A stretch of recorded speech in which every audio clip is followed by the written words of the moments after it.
సుమన్ టీవీలో మీ business promotions కోసం ఈ కింది నెంబర్ను సంప్రదించగలరు.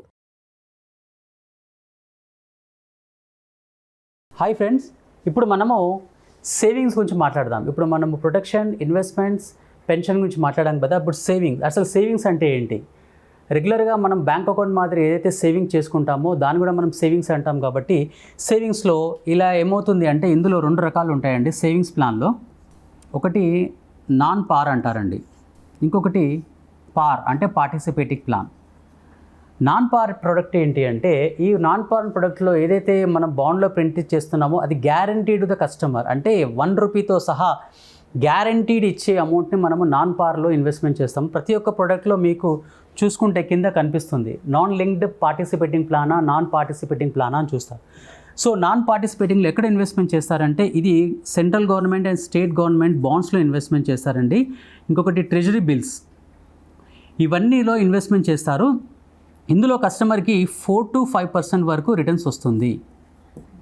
ఎందుకంటే గ్యారంటీడ్ ఇస్తారు కాబట్టి మ్యాక్సిమం అతనికి 5% ఉంటుంది. ఒకవేళ అది లాంగర్ పీరియడ్ ఇన్వెస్ట్మెంట్ చేస్తే 6% కూడా వచ్చే అవకాశము నాన్ పార్ ప్రొడక్ట్లో ఉంది అనమాట. సో మార్కెట్లో అవైలబిలిటీ ఉన్న అన్ని చిల్డ్రన్స్ ప్లాన్ కానివ్వండి, ఎనీ పెన్షన్ ప్లాన్ కానివ్వండి, దేంట్లో కానీ నాన్ పార్ ప్రొడక్ట్లో మనకి గ్యారంటీడ్ రిటర్న్స్ ఇస్తుంది అనమాట. So next participating plan. ఈ పార్టిసిపేటింగ్ ప్లాన్ ఏంటంటే కస్టమర్ ఏదైతే మనము ₹1,00,000 ప్రీమియము మనం ఇన్వెస్ట్మెంట్ చేస్తామో, ఎగ్జాంపుల్ ఇప్పుడు చూడండి పార్ గురించి మనం మాట్లాడదాము. పార్ అసలు వాట్ ఈస్ పార్? పార్ ఏంటంటే పార్టిసిపేటింగ్ ప్లాన్ని మనము పార్ అంటామండి. ఇందులో కస్టమర్కి 8 to 9% వరకు రిటర్న్స్ అనేది వస్తుంది. ఇది ఎలా వస్తుంది అంటే, లెట్ అస్యూమ్ దట్ కస్టమరు మనకి ఒక ₹1,00,000 చొప్పున ఇన్వెస్ట్మెంట్ చేశాడు అనుకుందాము. ఈ అమౌంట్ అనేది కరెక్ట్ కంపెనీ పార్టిసిపేటింగ్ ఫండ్లో ఇన్వెస్ట్మెంట్ చేస్తుంది. ఈ పార్టిసిపేటింగ్ అంటే పార్ ఫండ్లో ఇన్వెస్ట్మెంట్ అవుతుంది. ఈ పార్ ఫండ్లో లెట్ అస్యూమ్ దట్ ఇక్కడ ఒక ₹100 కోట్ల వరకు పార్ ఫండ్లో ఉందనుకుందాము. ఇందులో ఏవే పడతాయి అంటే కస్టమర్ కట్టే renewal premiums, first year premiums అన్ని ఎవరైతే పార్ ఫండ్లో ఇన్వెస్ట్మెంట్ చేస్తారో ఇవన్నీ ఈ పార్ ఫండ్లో పడుతుంది. ఇందులో నుంచి ఏవే మైనస్ అవుతుందంటే డెత్ బెనిఫిట్స్, ఆల్రెడీ ఏమైనా డెత్ క్లెయిమ్స్ ఏమి వచ్చినా కానీ ఈ ఫండ్లో నుంచి విడ్రాల్ అవుతుంది. నెక్స్ట్ ఇంకొకటి మెచ్యూరిటీ అమౌంట్, అంటే ప్రీవియస్గా తీసుకున్న వారు ఏవైతే పాలసీస్ ఉంటాయో ఇవన్నీ వాళ్ళ ఇంట్లో నుంచి విడ్రాల్ అవుతుంది. ఈ పార్ ఫండ్లో నుంచి వచ్చిన తర్వాత ఈ పార్ ఫండ్ ఎక్కడ ఇన్వెస్ట్మెంట్ చేస్తారు అంటే సెంట్రల్ గవర్నమెంట్ అండ్ స్టేట్ గవర్నమెంట్లో ఇన్వెస్ట్మెంట్ చేస్తారు. 50% వరకు ఇన్వెస్ట్మెంట్ చేస్తారు. తర్వాత ఇన్ఫ్రాస్ట్రక్చర్ ఏంటి అంటే మనకి ఇప్పుడు హైవేస్ ఉన్నాయి కదా. సో హైవేస్లో మనకి ఏమైనా ఔటర్ రింగ్ రోడ్స్ కానివ్వండి, ఏవైనా కానివ్వండి, ఇందులో 15% వరకు ఇన్వెస్ట్మెంట్ చేస్తున్నారు. సో ఇందులో ఇన్వెస్ట్మెంట్ చేసిన అమౌంట్ మనకి 4 to 5% వరకు రిటర్న్స్ వస్తుంది. కాబట్టి ఇది ఈక్విటీ మార్కెట్లో, అంటే ఈక్విటీ మార్కెట్లో రిమైనింగ్ 35% అనేది ఇక్కడ ఇన్వెస్ట్మెంట్ చేస్తున్నారు. ఇది 100% అనమాట. ఇందులో డెట్ మార్కెట్లో వచ్చేసి మ్యాక్సిమం 80% ఉంటుంది, ఈక్విటీ మార్కెట్లో వచ్చేసి 20%. ఈ వచ్చిన అమౌంట్ ఏదైతే ఉందో ప్రాఫిట్, ఇప్పుడు ఎగ్జాంపుల్ కస్టమర్ ₹1,00,000 ప్రీమియం పే చేశాడు కదా. ఈ ₹1,00,000 ప్రీమియం పే చేసినందుకు గాను ఈ కంపెనీ మనకి ఒక ₹1,00,000 వరకు రిటర్న్స్ ఇచ్చింది అనుకుందాం. ₹1,00,000కి ఒక ₹10,000 వరకు రిటర్న్స్ ఇచ్చిందండి. ఈ ₹10,000 వరకు ప్రాఫిట్ వచ్చిందండి. ఓకేనా?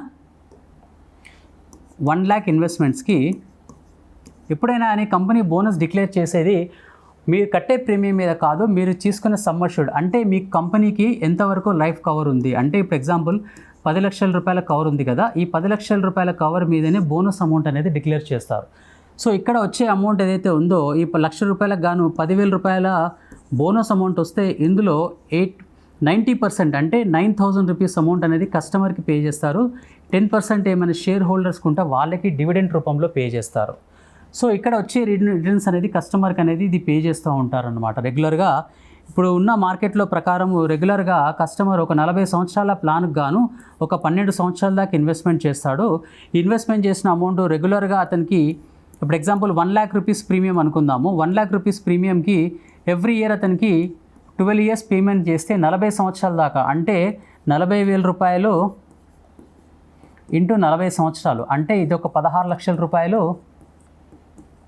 ఇక్కడ లాస్ట్లో మళ్ళీ మెచ్యూరిటీ అమౌంట్ ఇది కాస్త ఒక ₹32,00,000 అమౌంట్ ఉంటుందండి. ఇది మొత్తం వెరసి వచ్చేసి దాదాపుగా ₹48 లక్షల, అంటే కస్టమరు ₹12 లక్షల ప్రీమియం పే చేస్తే మనము 48 లక్షల రూపాయల లైఫ్ ఇన్సూరెన్స్ మెచ్యూరిటీ అమౌంట్ ఇస్తున్నాము. ఇక్కడ నుంచి ఇతనికి 40 సంవత్సరాల వరకు 12 లక్షల రూపాయల లైఫ్ ఇన్సూరెన్స్ కవర్ అనేది కంపెనీ పే చేస్తుంది. అంటే ఇతను ఇక్కడ చనిపోయినా 12 లక్షల రూపాయల అమౌంట్ ఇస్తుంది, ఎక్కడ చనిపోయినా 12 లక్షల రూపాయల అమౌంట్ వస్తుంది. ఈ అమౌంట్ విత్డ్రాల్ చేసుకున్నాక కూడా ఇతనికి ఏమైనా రిస్క్ జరిగినా కానీ కంపెనీ మనకి 12 లక్షల రూపాయల అమౌంట్ అనేది పే చేస్తుంది అనమాట. ఇది పార్ ఫండ్లో కానీ నాన్ పార్లో కూడా ఇది అవైలబిలిటీ ఉందండి. ఇందులో ఇప్పుడు నెక్స్ట్ వచ్చే దాంట్లో ఏముంది అంటే జాయింట్ లైఫ్ అండి. జాయింట్ లైఫ్ ఏంటి అంటే ఇప్పుడున్న మార్కెట్లో ఉన్న ప్రొడక్ట్స్ ప్రకారము వైఫ్ అండ్ హస్బెండ్కి, అంటే హస్బెండ్కి వైఫ్కి ఇద్దరికీ లైఫ్ ఇన్సూరెన్స్ కవర్ ప్రొవైడ్ చేస్తుంది. అంటే 40 సంవత్సరాల ప్లాన్కి గాను హస్బెండ్ ఒక 12 సంవత్సరాల దాకా ప్రీమియం పే చేస్తాను అనుకున్నాడండి. హస్బెండ్ ఈ ప్రీమియమ్స్ అనేది హస్బెండ్ పే చేస్తూ ఉంటాడు. లాస్ట్ వరకు అతనికి 40,000 రూపాయల చొప్పున మనం పే చేస్తూ ఉంటాము. అంటే 40,000 రూపాయలు ఇంటూ 40 సంవత్సరాలు, ఇది కాస్త ఎంతండి 16 లక్షల రూపాయల అమౌంట్. ప్లస్ ఇక్కడ మళ్ళీ ఒక 30 లక్షల రూపాయల అమౌంట్ అనేది మెచ్యూరిటీ అమౌంట్ అనేది మనం పే చేస్తాం కస్టమర్కి. ఇది ఒక 30 లక్షల రూపాయల అమౌంట్ అనేది మెచ్యూరిటీ అమౌంట్ పే చేస్తాం. ఈ సినారియో బాగున్నప్పుడు అండి, ఇన్ కేస్ ఆఫ్ ఈ హస్బెండ్కి ఫస్ట్ ఇయర్లో కానీ ఏమైనా రిస్క్ జరిగింది అనుకుందాం. సో అప్పుడు ఇమీడియట్లీ వీళ్ళ వైఫ్కి హస్బెండ్ డెత్ బెనిఫిట్ ఒక 11 లక్షల రూపాయల లైఫ్ ఇన్సూరెన్స్ కవర్ అనేది ఇస్తారు. సో హస్బెండ్ కట్టాల్సిన అమౌంట్ ఏదైతే ఉందో ఈ ఫ్యూచర్లో కట్టాల్సిన ప్రీమియమ్స్ అన్నీ వేవ్డ్ ఆఫ్ అయిపోతాయండి. ఈ వేవ్డ్ ఆఫ్ అమౌంట్ అయిపోతాయి. దీన్ని మనము వేవర్ ఆఫ్ అంటాము. దీనికి ఎక్కువ ప్రీమియం పే చేయాల్సిన అవసరం లేదు. ఇది కాస్త ఇదొక 11 లక్షల రూపాయల అమౌంట్ ఇది ఉందండి. అన్ఫార్చునేట్లీ వీళ్ళ వైఫ్ కూడా ఏదో ఒక సంవత్సరం ఈమె కూడా చనిపోతే వైఫ్ డెత్ బెనిఫిట్ ఏదైతే ఉందో వీళ్ళ అబ్బాయికి మళ్ళీ ఇంకొక 11 లక్షల రూపాయల అమౌంట్ ఇది పే చేస్తారు. తర్వాత లాస్ట్లో ఉన్న మెచ్యూరిటీ అమౌంట్ కూడా దాదాపుగా 30 లక్షల రూపాయల అమౌంట్ ఏదైతే కంపెనీ ప్రామిస్ చేస్తుంది ఇది అమౌంట్ వచ్చింది. అంటే 1 లక్ష రూపాయల ప్రీమియం పే చేసిన తర్వాత ఇతనికి ఏమైనా జరిగితే ఫ్యామిలీ వాళ్ళకి దాదాపుగా ఇది వచ్చేసి 78 లక్షల రూపాయల వరకు ఈ అమౌంట్ అనేది వాళ్ళ ఫ్యామిలీ వాళ్ళకి చెందుతుంది. ఇన్ కేస్ ఆఫ్ వైఫ్ ముందు చనిపోయినా కానీ ఫ్యూచర్లో కట్టాల్సిన ప్రీమియమ్స్ కట్టాల్సిన అవసరం లేదు. రెగ్యులర్గా ఈ అమౌంట్ అనేది ఏదైతే ఉందో రెగ్యులర్గా వాళ్ళ హస్బెండ్కి చెందుతూ ఉంటాయండి. సో ఇది వచ్చేసి మనకి సేవింగ్స్ ప్లాన్లో ఉన్న ఒక మంచి అడ్వాంటేజ్. మార్కెట్లో ఉన్న అవైలబుల్ ప్లాన్లో ఇవి చాలా కంపెనీలో కూడా ప్రొవైడ్ చేస్తున్నారు.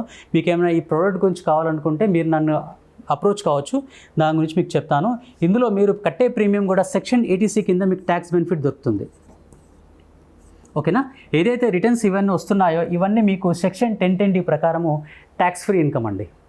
So this is what the product is joint life policy అంటారు దీన్ని. జాయింట్ లైఫ్లో విత్ PCB రైడర్స్తో ఉందన్నమాట. సో ఇది మనకి మార్కెట్లో అవైలబిలిటీ ఉందండి. సో దిస్ ఈజ్ వాట్ అండి.